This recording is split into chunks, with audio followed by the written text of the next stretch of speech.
Fibroid क्या है? क्या ये आपके लिए लाइफ थ्रेटनिंग है? क्या इससे आपको खौफ महसूस होना चाहिए, डरना चाहिए? क्या फाइब्रॉइड कोई कैंसर है या कोई ट्यूमर है?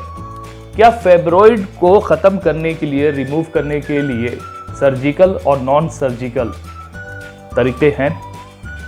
कौन से ऐसे डाइट्स हैं, कौन से ऐसे खुराक हैं जिसको इस्तेमाल करने से आपका फाइब्रॉइड का ग्रोथ बढ़ सकता है? और ऐसे कौन से फूड्स हैं जिसका इस्तेमाल करने से आपका फाइब्रॉइड श्रिंक हो सकता है, कम हो सकता है और अल्टीमेटली एलिमिनेट हो सकता है?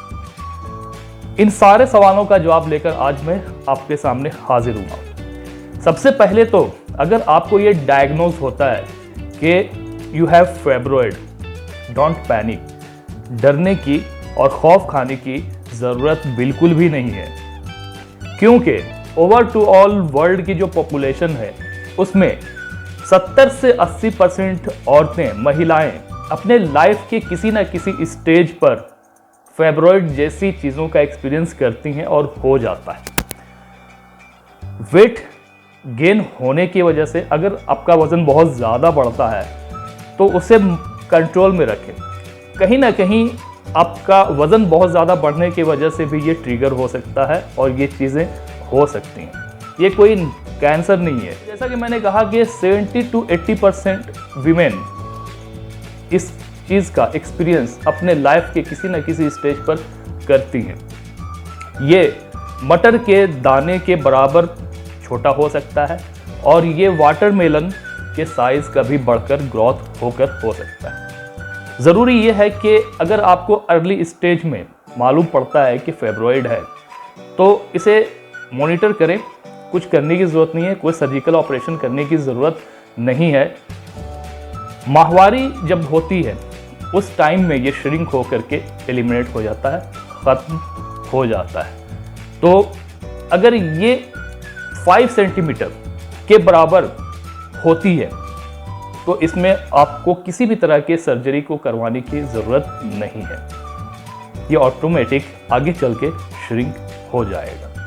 फाइब्रॉइड आमतौर पर जो यूटेरस होती है वहाँ पर ये डेवलप होना शुरू हो जाती है। 1, 2, 4 मल्टीपल हो सकते हैं और आमतौर पर प्रेगनेंसी के दौरान में ये हो जाता है। अगर प्रेगनेंसी में ये डायग्नोज होता है तो इसको आपको मॉनिटर करते रहना है, क्योंकि अगर ये ज़्यादा बढ़ता है तो बच्चे के ग्रोथ को डिस्टर्ब कर सकता है। दूसरा रीज़न ये है एस्ट्रोजन हार्मोन के अनबैलेंस होने की वजह से। एस्ट्रोजन हार्मोन को आपको मॉनिटर करना है, यानी वेट ज़्यादा ना बढ़े, इस चीज़ का ख्याल रखना है। और जो हार्मोनल डिसऑर्डर हो रहा है उसको आपको बैलेंस रखने की ज़रूरत है और इसके लिए ज़रूरी है कि अपने डाइट में चेंजेस करें। अब एक चीज़ और भी जान लें कि ये हमें पता कैसे चलता है कि यू हैव फाइब्रॉइड। चलो, अगर ये प्रेगनेंसी के वक्त मालूम पड़ता है तो आपको ये पता चल जाता है, उस वक्त अल्ट्रासाउंड करते हैं तो उस वक्त ये मालूम पड़ जाता है कि you have fibroid. But in that case of the pregnancy जो आमतौर पर हो जाता है। अगर प्रेगनेंसी नहीं है तो कुछ ऐसे सिम्टम्स डेवलप होते हैं जो इस चीज़ को बताते हैं कि you are suffering from fibroid, कि हो सकता है कि आपको फाइब्रॉइड हो। इसलिए अगर ये सिम्टम्स आते हैं, महसूस कर रहे हैं, आप देख रहे हो, तो आपको टेस्ट करवाने चाहिए। सिम्टम्स में पेन का होना, स्पेशली खासकर स्टमक के नीचे पेन का होना, इसके अलावा एनीमिया का होना। एनीमिया मतलब कि ब्लड की कमी का होना, सेवरल अगर ब्लड की कमी का होना, खून की कमी का शरीर में होते जाना, एक ये सिम्टम है। इसके अलावा कॉन्स्टिपेशन यानी कि कब्जियत का रहना, ये भी हो सकता है। इसके अलावा अगर प्रेगनेंसी नहीं हो रही है तो भी एक ये सिम्टम भी हो सकता है।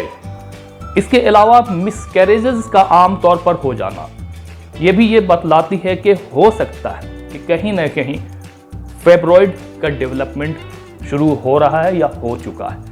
इसलिए अगर ये चीज़ें आप एक्सपीरियंस करती हैं तो आपको टेस्ट करवाने चाहिए। अब चलते हैं उस मुद्दे पर जिसको लेकर मैंने ये शुरू किया था, यानी कि डाइट में चेंजेस का होना। क्या हम अपने खुराक में चेंजेस कर करके इसे कंट्रोल कर सकते हैं, इसे कम कर सकते हैं, श्रिंक कर सकते हैं? और वो कौन से फूड्स हैं जो इसे बढ़ा सकते हैं, ताकि जो एस्ट्रोजन हार्मोन है उसको बैलेंस में रखा जाए? फ्रेश वेजिटेबल्स का इस्तेमाल आप ज़्यादा से ज़्यादा करें। फ्रेश वेजिटेबल्स में आप टोमेटोज़ का आप इस्तेमाल करें। इसके अलावा ब्रोकोली भी आता है, आप उसका इस्तेमाल करें। इसके अलावा कॉलीफ्लावर, गोभी, इसे आपको इस्तेमाल करना चाहिए अपनी डाइट में। पत्ते वाली साग और सब्जियों का इस्तेमाल ज़्यादा से ज़्यादा करें। ब्रोकोली का इस्तेमाल करें, कॉलीफ्लावर का इस्तेमाल करें, स्पिनच का इस्तेमाल करें, टोमेटो का इस्तेमाल करें। फ्रूट्स में एप्पल का आपको इस्तेमाल करना है। इसके अलावा अंगूर, वाटरमेलन, पाइनएप्पल, फिग्स, पीच और एवोकाडो का आपको इस्तेमाल करना चाहिए। ये वो चीज़ें हैं, ये वो फ्रूट्स हैं जो आपके फेब्रॉइड की ग्रोथ को कम करता है, इसे श्रिंक करता है। ग्रेन्स में आप फ्लैक्स सीड्स का, जिसे आलसी का बीज कहते हैं, इसका भी आपको इस्तेमाल करना चाहिए। इसके अलावा वो आपको फूड्स इस्तेमाल करने चाहिए जिसमें फाइबर कंटेंट ज़्यादा है, जैसे कि आपको ड्राई फ्रूट्स का आपको इस्तेमाल करना चाहिए जिसमें अच्छी खासी मात्रा में फाइबर कंटेंट पाया जाता है। इसके अलावा आप ओट्स का इस्तेमाल भी कर सकते हो। तो ये वो फूड्स हैं जिसको आपको रेगुलर बेसिस पर इस्तेमाल करना चाहिए। ये फूड्स आपके एस्ट्रोजन हार्मोन को बैलेंस रखने में मदद करता है और जो फेब्रॉइड की ग्रोथ हो रही है उसे श्रिंक करने में आपकी मदद करता है। अब ये जान लेना भी इतना ही इम्पोर्टेंट है कि वो कौन से फूड्स हैं जो इसे ट्रिगर करके बढ़ा सकती है। इसलिए ज़रूरी है कि उसको आपको अपनी डेली लाइफ से कट करना है, बिल्कुल कम करना है। सबसे पहली चीज़ ये कि शुगरी कंटेंट वाली चीज़ें, यानी कि जो मीठी चीज़ें हैं उसको आपको बिल्कुल अवॉइड करना है या बहुत ही कम आपको अमाउंट में यूज़ करना है। शुगर कंटेंट वाली चीज़ें, यानी कि जिसमें शक्कर की मात्रा ज़्यादा है, अब जैसे कि कोल्ड ड्रिंक, इसे आपको स्टॉप करना चाहिए, बंद ही कर देना चाहिए। इसके अलावा अगर आप चाय पी रहे हो तो उसमें शक्कर कम से कम डालो। इसके अलावा कुकीज़, यानी कि मिठाइयाँ जिसमें शुगर होता है, जलेबी हो गई, केक्स हो गए, इन सब चीज़ों को आपको अवॉइड करने की ज़रूरत है। ये आपके वेट को भी बढ़ाएगा और साथ साथ आपके एस्ट्रोजन हार्मोन को डिसबैलेंस करने में ये बहुत ज़्यादा इम्पोर्टेंट रोल प्ले करता है। So you have to reduce this sugary things, यानी शक्कर वाली चीज़ों को कम से कम इस्तेमाल आप कीजिए। इसके अलावा आपको पास्ता, वाइट राइस की जगह पे आप ब्राउन राइस का इस्तेमाल करें, वाइट राइस को अवॉइड करें। इसके अलावा केक्स और कुकीज़, इन चीज़ों को बिल्कुल ही अवॉइड करें, ये आपके फेब्रॉइड की ग्रोथ को बढ़ा सकता है। तो ये वो फूड्स हैं जो कि आपको इस्तेमाल नहीं करना चाहिए अगर डायग्नोस होता है कि फेब्रॉइड डेवलप हो रहा है या हो चुका है तो।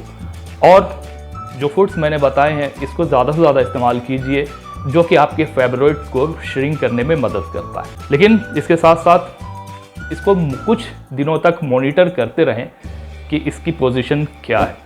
अगर कोई सवाल हो तो नीचे कमेंट बॉक्स में ज़रूर लिखना। इस वीडियो को दूसरों के साथ शेयर करना, लाइक करना, कमेंट करना अगर कोई क्वेश्चन हो तो। और अगर अब तक सब्सक्राइब नहीं किया है इस चैनल को तो चैनल को सब्सक्राइब ज़रूर करना। मिलते हैं इसके साथ ही दूसरे वीडियो में, तब तक के लिए बाय बाय, टेक केयर।